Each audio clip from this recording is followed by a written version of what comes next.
नमस्कार, स्वागत है आप सबका दिन भर की तमाम बड़ी और अहम खबरों के साथ में हूं कवींद्र। शुरुआत हेडलाइन से। 14 साल बाद आया गुलबर्गा सोसाइटी मामले में फैसला, 24 दोषी करार, 36 आरोपी बरी, 6 जून को होगा सजा का ऐलान।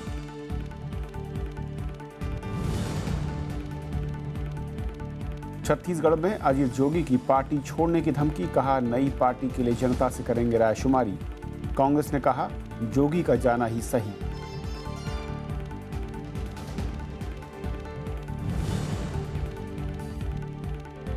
महाराष्ट्र के राजस्व मंत्री एकनाथ खड़से पर बढ़ा इस्तीफे का दबाव, ज्यादा स्टैंप ड्यूटी चुकाने को लेकर सवालों के घेरे में आलाकमान से मिलने दिल्ली पहुंचे देवेंद्र फडणवीस।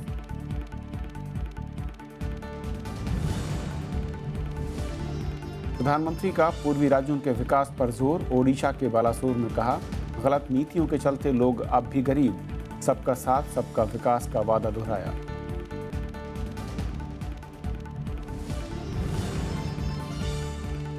चार से 5 दिन की देरी से मानसून देगा दस्तक, 7 जून को केरल तट से टकराने की उम्मीद, सामान्य से ज्यादा बारिश की उम्मीद।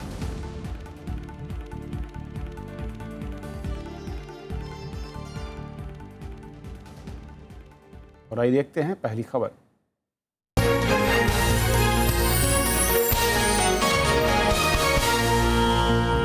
छत्तीसगढ़ के पूर्व मुख्यमंत्री अजीत जोगी राज्य में खुद की पार्टी बनाने की तैयारी में है। जोगी ने पार्टी आलाकमान के खिलाफ अपनी नाराजगी जाहिर कर दी है।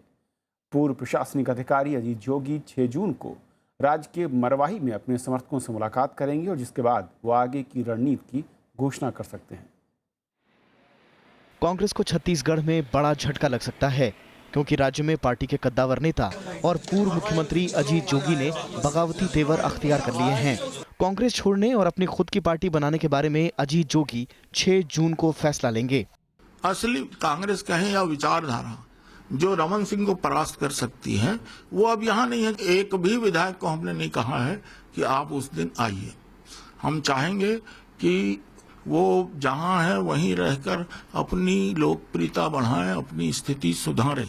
अजीत जोगी छत्तीसगढ़ में नए चेहरों को मौका देने की बात कह रहे हैं। अगर जोगी कांग्रेस को अलविदा कहते हैं तो ऐसे में कांग्रेस को अपने एक बड़े वोट बैंक से हाथ धोना पड़ सकता है। फिलहाल पार्टी का उन्हें मनाने का कोई विचार नहीं है। ऐसे व्यक्ति को जो कि कांग्रेस के घोषित उम्मीदवारों का सौदा करोड़ों रुपए लेकर कर दे, उसका चले जाना ही कांग्रेस के लिए हितकर है। वहीं बीजेपी का कहना है कि छत्तीसगढ़ में कांग्रेस की अंतर्कलह और अजीत जोगी के नए पार्टी बनाने के फैसले से उन्हें फायदा होगा। रमन सिंह मुक्त नहीं करने जा रहे हैं, न भाजपा मुक्त करने जा रहे हैं, बल्कि कांग्रेस मुक्त की जो हमारी राष्ट्रीय कल्पना है उसको मूर्त रूप देने के लिए कांग्रेस को यहाँ अंतिम रूप से समाप्त करने के लिए और जोगी जी की यह पहल जो है ये बल्कि कांग्रेस मुक्त होगी और भाजपा युक्त होगी छत्तीसगढ़। इस साल की शुरुआत में अंतागढ़ टेपकांड सामने आने के बाद प्रदेश कांग्रेस कमेटी ने उनके विधायक बेटे अमित जोगी को पार्टी से निष्कासित कर दिया। इसके साथ ही अजीत जोगी को भी 6 साल के लिए निष्कासित करने की अनुशंसा की गई थी। फिलहाल मामला कांग्रेस की राष्ट्रीय अनुशासन समिति के पास लंबित है। Bureau report, Rajya Sabha TV. और इस संकट पर और बातचीत करने के लिए हमारे साथ जयशंकर गुप्ता साहब हैं, जो कि एग्जीक्यूटिव एडिटर हैं। जयशंकर साहब, स्वागत है आपका। अजीत जोगी असल में नाराज तो मैं कहूँ कि जनवरी से चल रहे थे, जब उनके बेटे को एक्सपेल किया गया था 6 साल के लिए। लेकिन वजह क्या है, अचानक इतने मुखर तेवर और नई पार्टी बनाने के संकेत क्या चाहते हैं? नहीं कविंद, देखिए अजीत जोगी छत्तीसगढ़ की राजनीति में कांग्रेस के गले में एक हड्डी की तरह से बने हुए हैं। कांग्रेस न तो उनको निगल पाती है, ना उगल पाती है अभी तक की हालत जो रही है, क्योंकि वो कांग्रेस में रहते हुए भी एक समानांतर कांग्रेस एक तरह से चलाते थे। मतलब या तो मुझे आप मुख्यमंत्री बनाओ, मुख्यमंत्री का प्रोजेक्ट करो, या फिर मैं किसी को बनने नहीं दूंगा। तो ये स्थिति रही है लगातार। तो कई बार ऐसी चली। अभी जैसे अभी टेप कांड आया था, ऑडियो टेप कांड आया, जिसमें उनके बेटे को पार्टी से निकाला गया। अब इनको लेकर के भी था कि इनको निकाला जाए कि नहीं निकाला जाए। अनुशासन समिति के पास सिफारिश तो प्रदेश कांग्रेस ने कर दी थी। तो छत्तीसगढ़ कांग्रेस की मजबूरी ये रही है कि उसे रमन सिंह से भी लड़ना पड़ता है और अजीत जोगी से भी लड़ना पड़ता है। 2 मोर्चे खोलने पड़ते हैं। और हार जीत का फैसला जब भी होता है तो कुछ एक सीटें इनके कारण भी हारते हैं और जीतते हैं। दूसरा ये कि कांग्रेस के पास कोई उस ढंग का जननेता भी नहीं है। देखिए कांग्रेस के पास ले दे करके अजीत जोगी ही हैं, मतलब उस तरह से देखा जाए अगर कि पूरे प्रदेश में छत्तीसगढ़ में जिसकी राजनीतिक पकड़ है या जो कार्यकर्ताओं के बीच में रमा हुआ है या जनता के बीच में जिसकी पहुंच है, तो या तो पहले तो कुछ लोग थे जिनको कि नक्सल अटैक में उनकी हत्या हो गई थी, आपको पता है, लेकिन उसके बाद कोई उस ढंग का नेतृत्व, अब जैसे भूपेंद्र सिंह बघेल वगैरह हैं, तो ये लोग लगे हुए हैं, लेकिन अब उनको जोगी से भी लड़ना है, उनसे भी लड़ना है। अच्छा, अभी एक ऐसा मौका आया है जब लग रहा है कि कांग्रेस वाला कमान थोड़ा कमजोर होगा, क्योंकि असम में जिस तरह से हार हुई है, तो उसके बाद से छिटपुट नेता जो ढुलमुल यकीन है या जो किसी तरह से अपने को उपेक्षित या नाराज महसूस कर रहे थे, उनके लिए सुअवसर जैसा लगता है। जैसे आपने देखा उत्तर प्रदेश में रीता बहुगुणा जोशी ने अपने लाइन पकड़ ली, उनके भाई पहले से ही चले गए, तो उसी तरह का ये इनको भी लग रहा होगा कि अब यहाँ कुछ रखा नहीं। आज जो अजीत जोगी का बयान भी यही था कि अब कांग्रेस में कुछ उस ढंग का रखा नहीं है। तो क्या ये माना जाए कि कांग्रेस हाईकमान, यानी कि जिस तरीके से वहाँ पर एक हलचल सी चल रही है टॉप लेवल पर, नेतृत्व परिवर्तन को लेकर अटकलें चल रही हैं, खबरें इस तरह की आ रही हैं, और ऐसे में जो रीजनल लीडर हैं या फिर कहूँ मैं क्षत्रप हैं, जैसे आपने कहा कि लगातार मुश्किलें भी खड़ी करते रहे, तो कांग्रेस के लिहाज से छत्तीसगढ़ में क्या बिना जोगी के कांग्रेस आपको लगता है कि कोई बड़ा लीडर नहीं है, तो वहाँ पर फिर नहीं इमर्ज कर सकता है? अगर अभी तक तो उनकी छाया भी रही है ना, चाहे वो डिसेंट में रहे हो या किसी और में रहे हो, लेकिन उनके छाया से निकलने की कोशिश तो करते रहे लोग। या तो किसी को उस ढंग से मौका नहीं मिला, या जिसको मौका मिला था वो चला गया, हमले का शिकार हो गया, तो ये भी हो सकता है, ये बात भी हो सकती है। लेकिन वही है कि अब अजीत जोगी भी क्या कर पाएंगे। अभी जैसे भाजपा का प्रवक्ता जो कह रहे थे, बहुत सही कह रहे थे कि भाई अब तो पहले एक लोग थे तब हमारी ये हालत थी, अब दोनों अलग अलग हो जाएंगे तो हमारे लिए तो कांग्रेस मुक्त भारत बनाने की पहल ही एक तरह से मानी जाएगी, उसको सफलता ही मानी जाएगी। लेकिन दूसरा है कि अजीत जोगी को भी देखना पड़ेगा कि जो उनका जो जनाधार जो भी है वो कांग्रेस का जनाधार है। अजीत जोगी अगर अलग से कोई पार्टी बनाते हैं, अलग से राजनीतिक दल बनाते हैं, वो कितना सफल होगा ये भविष्य की बात है। हमको नहीं लगता कि कोई क्या दोनों एक दूसरे के पूरक मल्ला हैं, तभी वो तब तक वो एक डिसाइडिंग फैक्टर है। अगर अजीत जोगी अलग होते हैं और जैसे कि संकेत दे रहे हैं कि नई पार्टी बनाने को लेकर, वो एक सिर्फ एक मैं कहूँ कि वोट कटुआ की तरह वहाँ पर राजनीति कर सकते हैं, या फिर एक दबाव की टैक्टिक्स के तहत? नहीं, दबाव तो क्या बना पाएंगे, क्योंकि अब कांग्रेस आला कमान ने भी लगभग तय कर ही लिया था। अनाउंसमेंट होने की बात थी, निकाला जाएगा कि नहीं निकाला जाएगा, उससे पहले उन्होंने कि अपने आप छोड़ दो ज़्यादा। हाँ, अच्छा है कि आपने खुद छोड़ दिया, तो उनके ऊपर भी एक दाग नहीं लगेगा कि देखो हमने निकाला अजीत जोगी को। क्योंकि कभी ये गांधी परिवार के बहुत ही करीबी लोगों में से रहे हैं, बहुत लोगों की उपेक्षा करके अजीत जोगी को बहुत महत्व दिया है गांधी परिवार ने, सोनिया गांधी ने, राहुल गांधी ने भी। तो ऐसा नहीं है, तो इसलिए उनके कारण जो जो होता रहा है, अब वो अलग जब रास्ता पकड़ लेंगे तो उस समय देखना होगा, जैसे कितने लोग जाएंगे नहीं जाएंगे, ये तो भविष्य की बात होगी। लेकिन यह है कि कांग्रेस को एक मौका जरूर मिलेगा कि अजीत जोगी के साये से मुक्त होकर के उनकी राजनीतिक जो एक कद बना हुआ है, औरा बना हुआ है, उससे मुक्त होकर के अगर कुछ कर पाते हैं लोग, अलग कोई संगठन खड़ा कर पाते हैं। और देखिए छत्तीसगढ़ जो है, लोकसभा चुनाव में भी देखिएगा या विधानसभा चुनाव में भी बहुत ही कम मार्जिन से बीजेपी आगे बढ़ी वहाँ पे। मतलब एक समय तो लग रहा था विधानसभा में कांग्रेस का बहुमत हो ही जाएगा, लेकिन वही चूंकि भीतरघात वाली बातें रही हैं, जैसे अभी दिग्विजय सिंह भी कह रहे थे करोड़ों रुपए लेकर उम्मीदवारों का सौदा किया गया, ये सारे ताल तिकड़म करते रहे हैं अजीत जोगी। उनका खेल यही रहा है कि किसी भी तरह से अगर सरकार बनती है तो हम मुख्यमंत्री बने, और नहीं बनती है तो ठीक भाड़ में जाए। तो क्या ये माना जाए कि जो वो बात कर रहे हैं कि नए चेहरों को जगह नहीं मिल रही है, कांग्रेस यहाँ पर रमन सिंह की बी टीम हो चुकी है, यानी कि कुल मिलाकर वो बातें कह रहे हैं कि जो शायद किसी भी राजनीतिक समीकरणों के लिहाज से बिल्कुल झूठ लगती हैं? तो ये तो उनको खुद ही ऑफर कर देना चाहिए था कि भाई हम अलग हट जा रहे हैं, हमारा बेटा अलग हो जा रहा है, अब नए चेहरों को लाओ, सामने लाओ। तो नए चेहरा का मतलब कि अमित जोगी ही होंगे क्या, जो हर तरह के भ्रष्टाचार से घिरे हुए हैं, जिनका हर विवाद में नाम उठ जाता है, किसी भी तरह का होता है भ्रष्टाचार का जो भी मामला होता है उसमें कहीं ना कहीं अमित जोगी आ जाते हैं। तो ऐसे लोगों से अगर नई टीम बनाना है तो एक अलग बात है। लेकिन अभी तो नया ही लोग हैं ना, बघेल हैं या और लोग भी जो हैं काम कर रहे हैं, तो नए लोग, नए चेहरे ही हैं। तो कायदे से तो इनको साथ समर्थन देना चाहिए था, भाई चलो ठीक है, हमने इतनी पारी खेल ली, मुख्यमंत्री भी रह लिए, सारा कुछ कर लिया, अब उसके बाद पार्टी खड़ी हो। एक आखिरी सवाल जयशंकर जी, जिस तरीके के हालात अब छत्तीसगढ़ में हो रहे हैं, मैं कहूँ कि अजीत जोगी के ताज़ा उनका घटनाक्रम है, एक बार फिर से ऐसा लगता है कि बीजेपी के लिए एक आसान सफ़र आगे के लिए नजर आता है। दो बातें हैं, एक तो बहुत ही जैसे कहा कि बहुत कम मार्जिन से जीत और हार हुई थी, दूसरा ये कि हाल के दिनों में, हाल के महीनों में जितने भ्रष्टाचार के मामले छत्तीसगढ़ में उभर करके आए हैं, कांग्रेस उनको एक्सपोज करने में या उसके खिलाफ आंदोलन खड़ा करने में पूरी तरह से विफल रही है। अब अजीत जोगी की ये बात हो सकता है सही भी हो सकती है कि कांग्रेस बी टीम बनकर रह गई है, या बी टीम बनकर रही हो या ना रही हो, लेकिन किसी तरह का विरोध, किसी तरह का संघर्ष आज तक तो छत्तीसगढ़ में दिखाई नहीं दे रहा है। तो लेकिन मामले हैं लगातार, अब भाजपा के लोग उठाते हैं, कांग्रेस के लोग नहीं उठा पा रहे, नहीं उठाते हैं। हाँ, और उसमें अजीत जोगी भी क्या कर रहे हैं भाई? अजीत जोगी अगर कांग्रेस की बी टीम भूपेंद्र सिंह बघेल वगैरह के नेतृत्व में है, तो आपके नेतृत्व में क्या हो रहा है? आप भी कोई खड़ा करते आंदोलन, अभी कुछ एक्सपोज करते, लेकिन कहीं ना कहीं लगता है कि इन दोनों के अंदर द्वंद्व का फायदा भाजपा उठा रही है। रमन सिंह मस्त हैं, कोई दिक्कत नहीं है। बहुत बहुत शुक्रिया जयशंकर साहब इस पूरी बातचीत के लिए आपका। धन्यवाद। और ये थी हमारी पहली खबर। छोटा सा ब्रेक, और ब्रेक के उस पार दिन भर की दूसरी बड़ी खबर।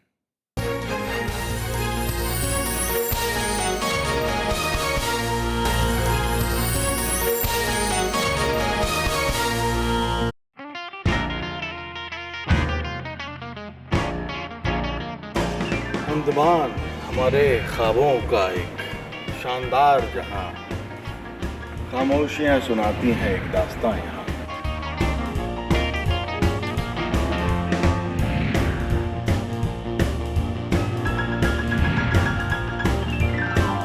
Most beautiful beach. It's a very beautiful beach. It's amazing. It's really like a postcard. It's a place worth visiting. ले चलेंगे आपको 7 द्वीपों के सफर पर, सिर्फ राज्यसभा टीवी पर।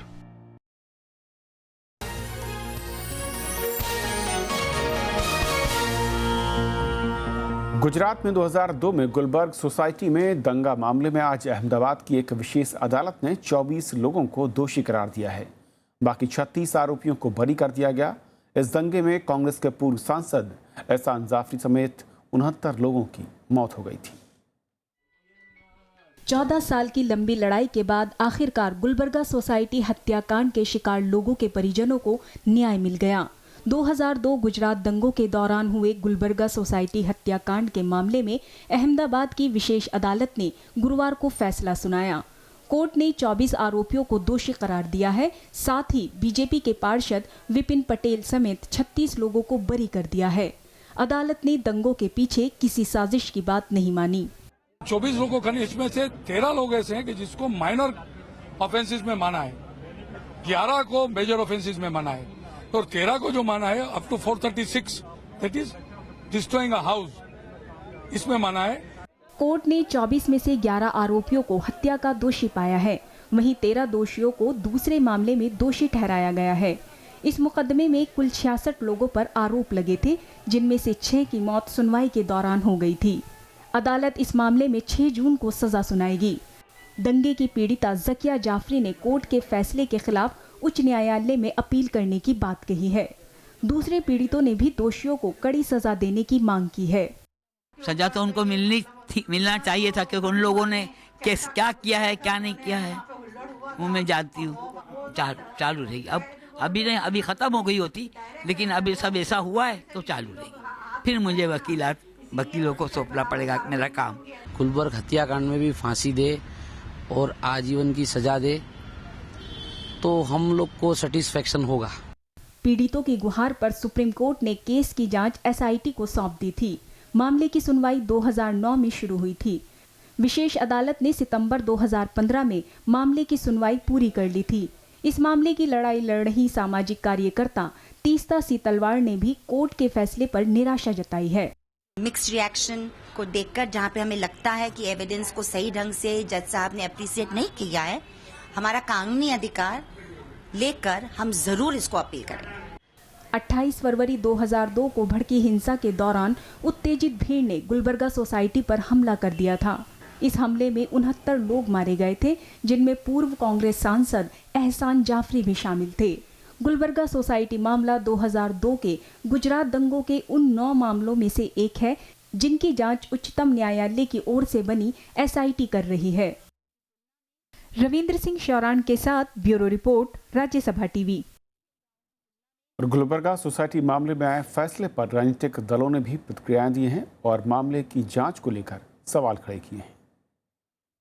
गुलबर्गा के मामले में एक अत्यधिक भयानक सांप्रदायिक दंगे में जो घटना हुई, उसमें कन्विक्शन सभी का होना चाहिए था, लेकिन जब प्रोसिक्यूशन और डिफेंस दोनों बचाने में लगे हो तो क्या उम्मीद करें? दंगा के जो बेनिफिशियरी थे, जो पॉलिटिकल पर्सन थे, वहां तक कानून अभी तक नहीं पहुंचा है। ये मामला भी न्यायाधीन है, इसलिए वहां तक भी पहुंचे और जो साजिश में शामिल थे उन लोगों को भी पनिशमेंट हो, ऐसा सब लोग चाहते हैं। कई बार दोषी लोग भी बरी हो जाते हैं क्योंकि कोई सबूत नहीं होता है और सबूत और साक्ष्य इकट्ठा करना पुलिस का काम होता है। इस मामले में इन्वॉल्वमेंट था वहाँ की पूरी सरकार का, तो ये तो साक्ष्यों के हेराफेरी की तो पूरी संभावना थी हर स्टेज पर। उन दंगाइयों को सजा मिली है। इससे एक बात तो स्पष्ट हुई है कि हमारे देश में इंसाफ देर से ही सही लेकिन मिलता है। तो कम से कम थोड़ा मरहम लगेगा। जो जख्म दिए गए हैं वो जख्म तो खैर नासूर बन चुके हैं, लेकिन थोड़ा मरहम लगेगा और उसकी आवश्यकता है। महाराष्ट्र के राजस्व मंत्री एकनाथ खड़से के मामले में मुख्यमंत्री देवेंद्र फडणवीस ने आज दिल्ली में पार्टी अध्यक्ष अमित शाह से मुलाकात की और उन्हें इस मामले की पूरी जानकारी दी। वहीं विपक्ष जमीन घोटाले के आरोपों से घिरे एकनाथ खड़से को मंत्रिमंडल से हटाने की मांग कर रहा है। जो मसले सामने आए हैं उसकी फैक्चुअल रिपोर्ट माननीय अध्यक्ष जी को मैंने दी है, उसके ऊपर उनसे चर्चा भी हुई है और अब इस रिपोर्ट के आधार पर जो भी आगे की उचित कार्रवाई है वो पार्टी के द्वारा निर्देशित की जाएगी। अंडरवर्ल्ड डॉन दाऊद के फोन कॉल विवाद में घिरे महाराष्ट्र के राजस्व मंत्री एकनाथ खड़से पर जमीन घोटाले में शामिल होने का आरोप लगा है और उन पर इस्तीफे का दबाव बढ़ रहा है। उनके खिलाफ कार्रवाई की मांग कर रही आम आदमी पार्टी की पूर्व सदस्य अंजलि दमानिया गुरुवार से मुंबई में भूख हड़ताल पर बैठ गई हैं। 3 कमेटी मेंबर की जो जस्टिस हाईकोर्ट से रिटायर हो चुके हैं, ऐसी कमेटी बन करके वो इसको मॉनिटर करे, 6 मंथ्स में इसकी इंक्वायरी हो जाए और आने वाले 6 महीने में उस पर ट्रायल हो जाए। यही हमारी डिमांड है और इसे लिए बिना हम यहाँ से नहीं जाएंगे। कांग्रेस ने एकनाथ खड़से को मंत्रिमंडल से हटाने की मांग की है। वहीं सरकार में शामिल शिवसेना ने इस मामले में मुख्यमंत्री से सफाई मांगी है। मोदी जी कहते हैं मैं खाऊंगा ना खाने दूंगा। अगर खाऊंगा ना खाने दूंगा तो एकनाथ खड़से पर कार्रवाई क्यों नहीं करते?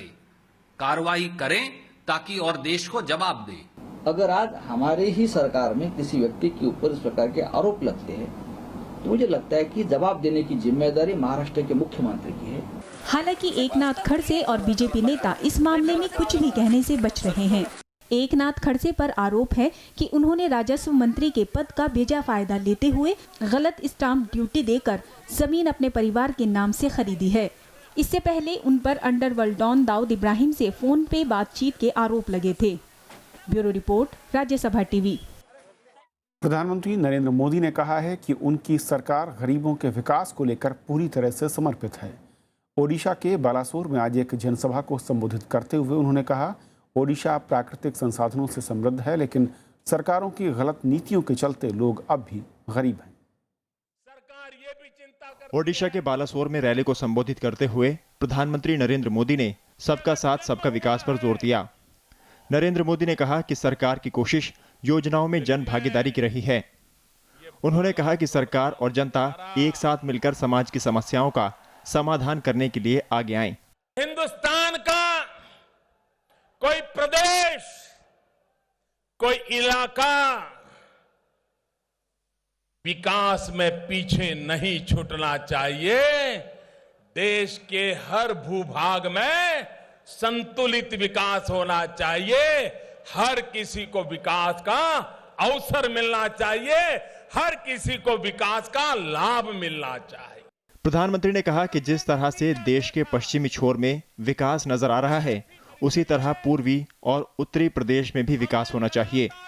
उन्होंने कहा कि इसके लिए सरकार प्रयास कर रही है। हमारी सारी योजनाओं में चाहे रेल का काम करना हो, चाहे रोड का काम करना हो, चाहे बंदरों का विकास करना हो, चाहे स्कूल खोलने हो, चाहे यूनिवर्सिटीज खोलनी हो, हर बात में हमारी सरकार ने उड़ीसा समेत पूर्व के प्रदेशों को प्राथमिकता दी है। प्रधानमंत्री के बालासोर दौरे को लेकर सुरक्षा के कड़े इंतजाम किए गए थे। प्रधानमंत्री बनने के बाद ये उनका तीसरा ओडिशा दौरा है। इससे पहले 21 फरवरी को उन्होंने किसानों की रैली को संबोधित किया था। Bureau report, Rajya Sabha TV. Arunachal Pradesh और उत्तराखंड के बाद अब कांग्रेस के लिए मेघालय में भी मुश्किलें खड़ी होती दिख रही हैं।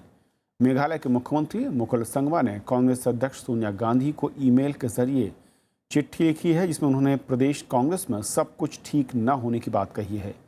इस चिट्ठी में प्रदेश अध्यक्ष डी लापांग की बीजेपी के नेताओं से मुलाकात के बारे में बताया गया है। साथ ही राज्य मंत्रिमंडल के 2 सदस्यों के बीजेपी के साथ संपर्क का भी जिक्र है। हालांकि राज्य में पूर्वी केंद्रीय मंत्री और मेघालय में कांग्रेस के वरिष्ठ नेता विंसेंट पाला ने उत्तराखंड जैसी संभावना से इनकार किया। वहीं बीजेपी नेता राम माधव ने भी कांग्रेस के आरोपों को खारिज किया है। राजस्थान में आज चौथे दिन भी रेजिडेंट डॉक्टर की हड़ताल जारी रही। हड़ताल जारी रहने से सरकारी अस्पतालों में मरीजों की मुश्किलें बढ़ गईं। ऑपरेशन टाले जा रहे हैं और मरीजों के ऑपरेशन टलने की वजह से निजी अस्पतालों का लोग रुख कर रहे हैं। हड़ताल कर रहे रेजिडेंट डॉक्टरों के खिलाफ सरकार ने कड़ा रुख अपनाया है। सरकार ने पीजी फर्स्ट ईयर के 583 रेजिडेंट डॉक्टरों को बर्खास्त कर दिया है। राज्य के स्वास्थ्य मंत्री राजेंद्र राठौर ने बताया कि पीजी फर्स्ट ईयर के जिन छात्रों को बर्खास्त किया गया है, उनकी जगह नए छात्रों को दाखिला देने के लिए सरकार ने सुप्रीम कोर्ट जाने का फैसला किया है। राज्य भर में करीब 4000 डॉक्टर सोमवार से हड़ताल पर हैं। मॉनसून तय समय से 4 या 5 दिन बाद केरल के तट पर पहुंचेगा। मौसम विभाग ने 6-7 जून तक केरल के तट पर मॉनसून की पहली बारिश होने की बात कही है। इस साल सामान्य से ज्यादा बारिश का भी अनुमान है। मॉनसून के लिए अभी लोगों को थोड़ा इंतजार करना पड़ेगा। मौसम विभाग के मुताबिक अगले 4 से 5 दिनों में मॉनसून केरल के तट पर दस्तक देगा। केरल के तटीय इलाकों में 6 या 7 जून तक मॉनसून की पहली बरसात हो सकती है। राहत की बात यह है कि इस बार मॉनसून के सामान्य से ज्यादा रहने का अनुमान है। 2016 का दक्षिण पश्चिमी मॉनसून जो कि जून से सितंबर की वर्षा है, वो सामान्य से दीर्घ अवधि औसत से अधिक होगी और इसका तात्पर्य यह है कि ये 104 से 110% की रेंज में होने की संभावना है। वहीं मध्य भारत में बादलों के सामान्य से 13% ज्यादा बरसने की भी उम्मीद लगाई जा रही है। मौसम विभाग के मुताबिक जुलाई से सितंबर तक देश के अधिकतर इलाके बारिश से तरबतर होंगे। मॉनसून उत्तर पश्चिमी भारत के लिए दीर्घ अवधि औसत की अनुपात में 108%, मध्य भारत में 113% और दक्षिणी प्रायद्वीप भूभाग में 113% तथा उत्तर पूर्वी भारत के लिए 94% की संभावना है। भूमध्य रेखा से मानसून की हवाओं ने फिर से जोर पकड़ लिया है, इसलिए 6 जून के आसपास केरल, कर्नाटक और गोवा में दक्षिण पश्चिमी दिशा से आ रही नम हवाओं से बारिश का सिलसिला तेजी पकड़ेगा। इसके साथ ही बंगाल की खाड़ी से भी हवाएं पूर्वोत्तर भारत की तरफ बढ़ेंगी। Bureau report, Rajya Sabha TV. उपराष्ट्रपति मोहम्मद हामिद अंसारी का ट्यूनीशिया की राजधानी ट्यूनिस पहुंचने पर शानदार स्वागत किया गया। यहां उपराष्ट्रपति ट्यूनीशिया के प्रधानमंत्री हबीब असीद से मुलाकात कर कई अहम मसलों पर चर्चा करेंगे। ट्यूनीशिया में 2011 की क्रांति के बाद लोकतंत्र आया है। दोनों देशों का लोकतांत्रिक संस्थाओं के बीच सहयोग बढ़ाने पर भी खासा जोर होगा। उपराष्ट्रपति ट्यूनीशिया के सांसदों से मिलेंगे और Tunisia institute of strategic studies में उनका संबोधन भी होगा। ट्यूनीशिया भारत के ऊर्जा सुरक्षा क्षेत्र में योगदान भी करना चाहता है। और आखिर में एक नज़र 10 बड़ी खबरों पर। बिहार के सीवान पत्रकार हत्याकांड के मुख्य संदिग्ध टंडन मियां को 14 दिन की रिमांड पर भेज दिया गया है। 13 मई को राजदेव रंजन की हत्या के बाद से ही पुलिस उसकी तलाश कर रही थी। पूर्व एएसजी इंदिरा जयसिंह ने अपने एनजीओ लायर्स कलेक्टिव का लाइसेंस निलंबित करने को दुर्भावनापूर्ण कार्रवाई करार दिया। उन्होंने कहा कि मेरी छवि खराब की जा रही है। गृह मंत्रालय ने उनके एनजीओ का लाइसेंस 6 महीने के लिए सस्पेंड कर दिया था। बिहार के उप मुख्यमंत्री तेजस्वी यादव ने बीजेपी पर राज्य की छवि बिगाड़ने का आरोप लगाया। उन्होंने कहा कि ऐसा करने के लिए बीजेपी अपराध को बढ़ावा दे रही है।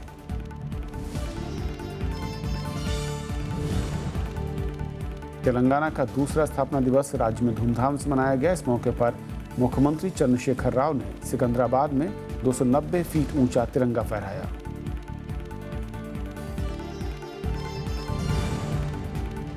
श्रीलंका की नौसेना ने गुरुवार को जाफना के नजदीक से 4 भारतीय मछुआरों को गिरफ्तार किया। इन्हें श्रीलंका की समुद्री सीमा में घुसने के आरोप में गिरफ्तार किया गया है।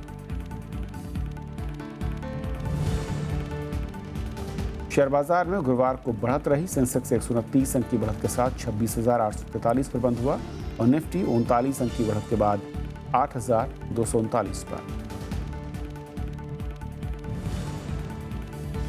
अमेरिका की कैलिफोर्निया यूनिवर्सिटी में हुई गोलीबारी में 2 लोगों की मौत हो गई। लॉस एंजलिस पुलिस प्रमुख चार्ली बेक के मुताबिक हमलावर ने एक व्यक्ति को गोली मारकर खुद भी जान दे दी। सोमालिया की राजधानी मोगादिशु में आतंकवादी हमले में 15 लोग मारे गए हैं। मरने वालों में 2 सांसद भी शामिल हैं। चरमपंथी संगठन अल शबाब ने इसकी जिम्मेदारी ली है। उत्तरी जर्मनी के बवारिया में भीषण बाढ़ से 4 लोगों की मौत हो गई, जबकि कई लोग लापता हैं। बिजली आपूर्ति ठप है। चश्मदीदों के मुताबिक चंद मिनटों में ही बाढ़ ने कई इलाकों को अपनी गिरफ्त में ले लिया। ईरान इस साल अपने नागरिकों को सऊदी अरब हज के लिए नहीं भेजेगा। सऊदी अरब पर खराब सुरक्षा इंतजामों का आरोप लगाते हुए ईरान ने यह घोषणा की है। पिछले साल हज के दौरान क्रेन गिरने से 2000 से ज्यादा लोगों की मौत हो गई थी।